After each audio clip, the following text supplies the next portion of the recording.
dimuliakan Allah, alhamdulillah malam hari ini kita sudah memasuki malam yang ke-9 ya. Malam yang ke-9 Ramadan. Ada juga yang menghitungnya malam ini malam yang ke-10. Berarti Bapak Ibu tak terasa udah berjalan kegiatan Ramadan. Kesempatan kita masih ada dikasihkan Allah. Makanya kesempatan yang ada ini kita manfaatkan, kita gunakan sebaik mungkin Bapak Ibu. Jangan kita berharap Ramadan ini cepat berakhir, walaupun kita tahu dia pasti akan berlalu. Yang ada sama kita hari ini satu keberuntungan. Tanda Allah masih mengabulkan doa kita, Bapak Ibu. Jadi kalau ada orang yang berkata, aku malas berdoa sama Allah karena doa Allah dikabulkan, itu keliru. Buktinya sudah beberapa hari kita masih hidup di Ramadan.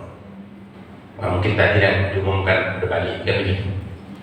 Pokoknya kita masih hidup, masih ada kesempatan Bapak. Berarti doa kita dijabah. Kenapa dijabah?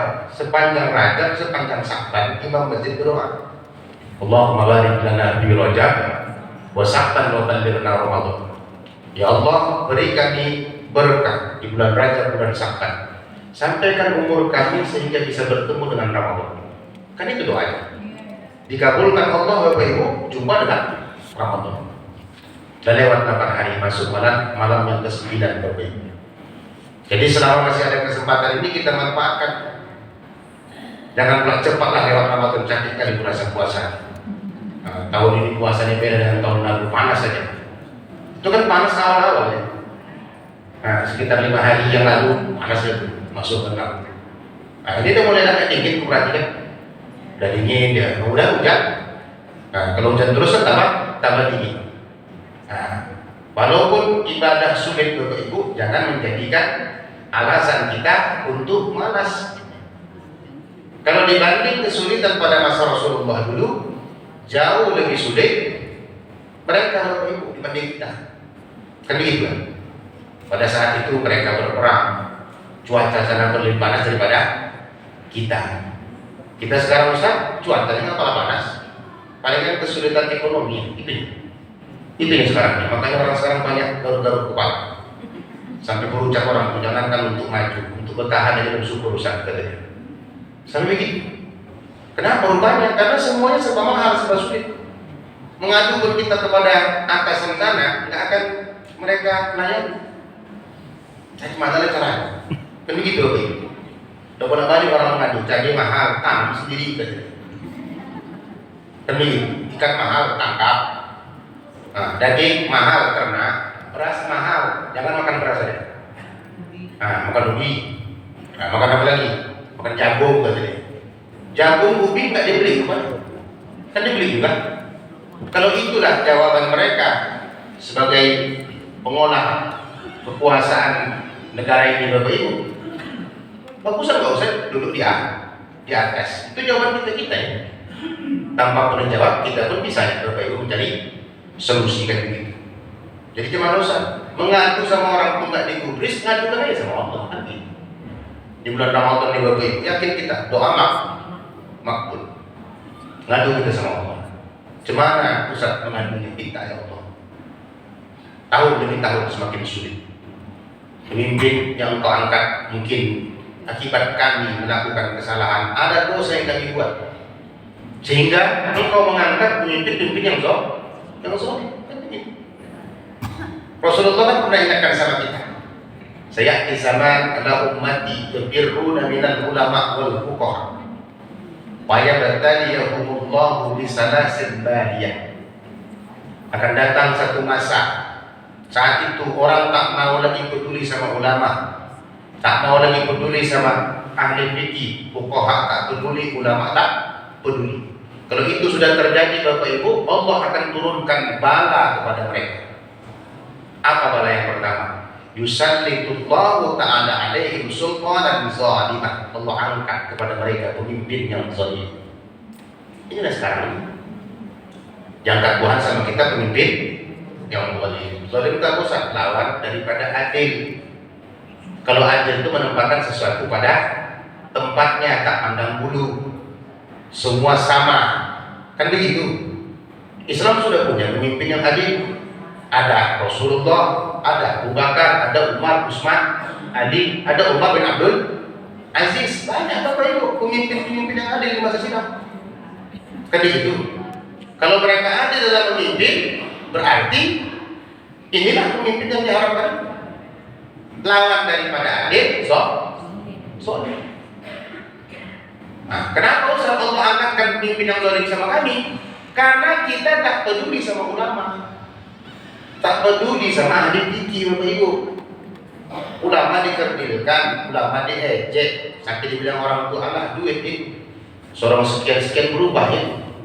Ajinomoto yang dulu haram, atau halal. Nah, kan banyak orang yang mengejek seperti ini. Nah, dia tak tahu bagaimana mekanisme mengeluarkan fatwa. Permudah Bapak Ibu. Orang yang berfatwa itu punya dalil, punya istimbat, dan mereka pun diancam lagi. Ajra'ukum 'alal qutiyah, ajra'ukum 'alan nar. Siapa yang berani berfatwa, maka berani dia masuk dalam neraka. Jadi bukan tanggung-tanggung neraka. Kalau Ustaz, nah itu nanti Ustaz, dia ambil kiamat. Memang semuanya ceritanya kiamat gitu. Bukan di dunia. Di dunia ini teori pikiran. Nah, jadi tak sembarangan orang itu berfatwa. Nah, dulu haram akhirnya menjadi halal saat sudah diketahui cara pengolahannya. Sudah diubah. Yang haram dibuang. Nah, cari benda-benda yang halal. Akhirnya keluarlah fatwa halal itu Bapak Ibu. Kan begitu. Nah, jadi kita kurang yakin, kurang percaya sama ulama. Bahkan ulama pun ditangkap orang masuk pada dalam penjara. Sampai hari ini ada juga nggak keluar-keluar Bapak Ibu. Bukan satu dua, banyak para ulama yang mati di penjara. Yang dulu-dulu, nah, ada namanya Sayyid Kutub, mati di tiang gantungan. Buya Hamka, mati kena penjara. Nah, kita di Indonesia ini kita tengok-tengok saja lah. Siapa yang kena penjara Bapak Ibu? Kan begitu. Nah, jadi kalau ini sudah terjadi, ulama tidak dipedulikan. Kemudian ahli fikih juga nggak dipedulikan. Ngaji fikih orang sekarang malas. Ah, capek Ustaz ngaji Ustaz. Ah, dari awal lagi tohara, aduh, dari SD aku udah belajar tohara Ustaz. Nah, sampai sekarang itu lagi diulang-ulang. Akan begitu Bapak Ibu. Jadi kalau sudah seperti ini modelnya, apa yang terjadi? Orang malas belajar fikih, bertanya kepada internet, Google, pokoknya ada paket. Nah, kalau nggak ada paket Bapak Ibu mutar-mutar deh. Tak keluar, kan begitu kan? Malah orang bertanya sama Ustaz. Kalau dulu di Medan untuk menanyakan satu hukum, fikih orang melawan dulu Bapak Ibu. 1 jam melawan. Kalau naik sepeda mungkin 2 jam. Nah, kalau jalannya macam semua, 1 hari kan begitu. Jauh ke sana. Bertanya sama siapa? Sama Syekh Arifin Isa. Hanya satu persoalan mereka jumpai Syekh Arifin Isa. Sampai sebegitu. Maka karena takzimnya mereka kepada ulama, kepada ahli fikih, pemimpin kita masih pemimpin yang adil. Sehingga banyak hukum Islam yang mereka perjuangkan. Nah, 60% bagi hukum Islam yang diperjuangkan dulu, tinggal 40%. Nah, kalau sekarang Ustaz, nah gimana? Jangan tanya lagi, itu udah tahu. Sekarang ini mana yang menguntungkan, itu yang mereka pertahankan, yang merugikan dihapuskan kan begitu. Nah, jadi sama Allah kita mengadu. Ya Allah, jemanan kami ini Allah, tolonglah kami. Berikan kami kesabaran, ketabahan, kan begitu. Bukakan pintu hati pemimpin kami kalau masih bisa dibukakan Allah. Kalau udah nggak bisa dibukakan ya Allah, cabut aja nyawa orang tua. Kan begitu Bapak. Apalagi Pak? Kita kan bukan minta mati orang tua, tidak. Kalau masih bisa dibukakan ya Allah, bukakan. Tapi kalau tidak ya Allah, cabut aja nyawa. Kan begitu, Ustaz, tak boleh Ustaz, tak mati Ustaz. Memang tak boleh. Dilarang mati, aku mati tak boleh. Tapi ada doanya. Ya Allah, kalau hidup boleh bagus bagiku, hidupkan aku. Tapi kalau mati itu lebih bagus bagiku, matikan aku, kan begitu. Dan perkara doa mendoakan orang mati di Bapak Ibu udah berlaku zaman dulu. Imam Syafi'i didoakan oleh pengikut Imam Malik cepat mati. Syekh Sayyid Muhammad Alawi Al-Maliki, siapa Syekh Sayyid itu? Gurunya Syekh Al-Qausar, Bapak Ibu. Syekh Marhum.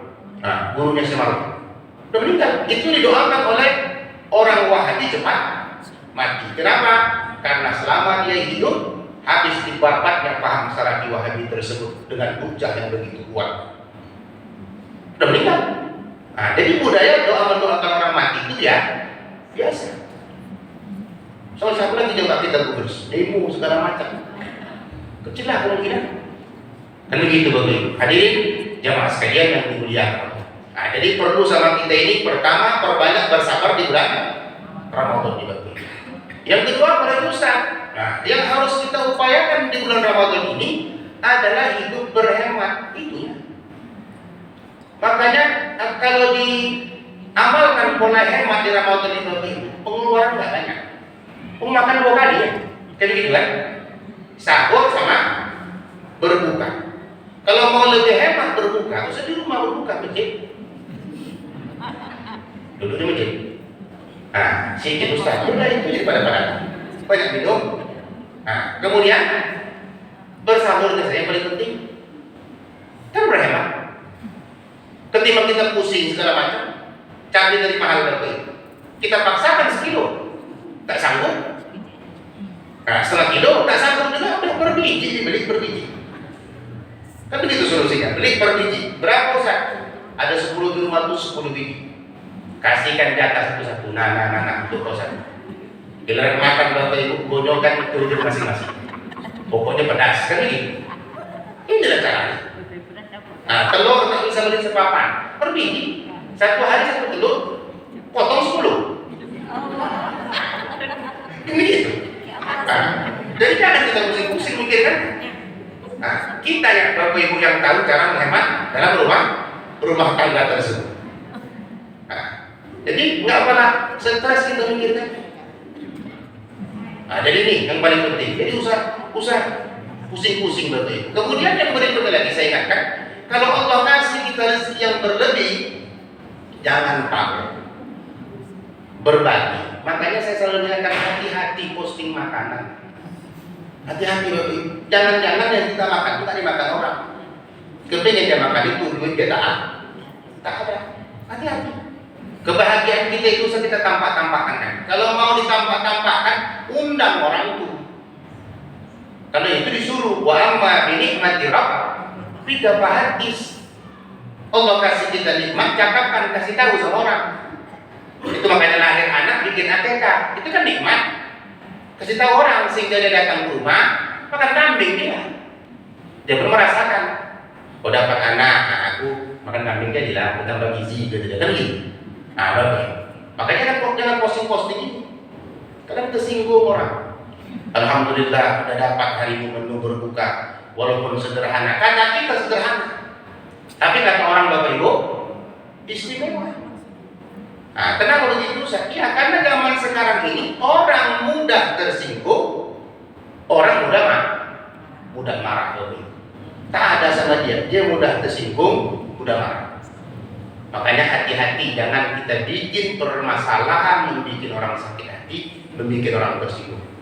Bagaimana caranya Ustaz? Caranya satu Bapak Ibu, dari mulut. Dari mulut inilah bisa menyebabkan ketersinggungan dari orang kepada orang Bapak Ibu. Gimana caranya Ustaz? Biar jangan tersinggung orang dalam cakap kita. Caranya satu, setiap mau bercakap dikonsep dulu dari rumah. Konsep ya. Asal mau bercakap sama orang buka konsep dulu. Apa yang buka konsep, baca dulu. Sudah selesai bacaan konsep tadi, dah demikian ya. Cakap lagi, udah habis nanti konsep lagi. Kan begitu. Kalau di konsep cakap kita tersebut, insya Allah cakap kita betul. Nah, tapi kalau tidak di konsep, itulah modelnya apa-apa saja. Ada cerita politik, dia pakar politik. Nah, cerita segala macam, dia jago segala macam. Tapi dasar tidak ada. Padahal kita kan tahu kan, apa yang kita ucapkan ini ada 2 malaikat yang mencatat. Ma yalqizuna min qaulin ladaihi raqibun atid. Tidak ada yang keluar dari mulut kita ini kecuali ada raqib dan atid. Itulah gunanya puasa itu. Puasa itu artinya imsak, menahan diri. Gimana bisa kita tahan anggota tubuh kita dari bermaksiat?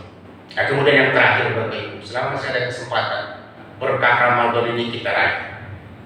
Itu makanya usahakan sahur. Kalau nggak sahur nggak dapat kita berkah. Tetap wajib puasa. Karena Rasulullah sebutkan sahurlah engkau, karena dalam sahur itu ada barokah. Walaupun seberapa sempat kita bersahur, sahurlah. Tak selera diselera-selerakan, minimal air putih. Itu. Yang masalah kan tukang rokok. Terbangkit sahurnya lambat, 5 menit lagi mau azan. Dia perokok berat. Orang pikir dia makan, minum, perokok. Makan, minum, merokok. Bu pikir dia begitu. Kalau aku makan tak bisa minum, kalau aku minum tak bisa merokok. Itulah modelnya 3 sekaligus. Makan, minum, merokok. Makan, minum, merokok. Karena dia 5 menit lagi mau azan. Nah, gimana pun ceritanya tetap kita kejar barokah Ramadan tersebut. Demikian saya kira kita. Sesudah. Assalamualaikum warahmatullahi wabarakatuh.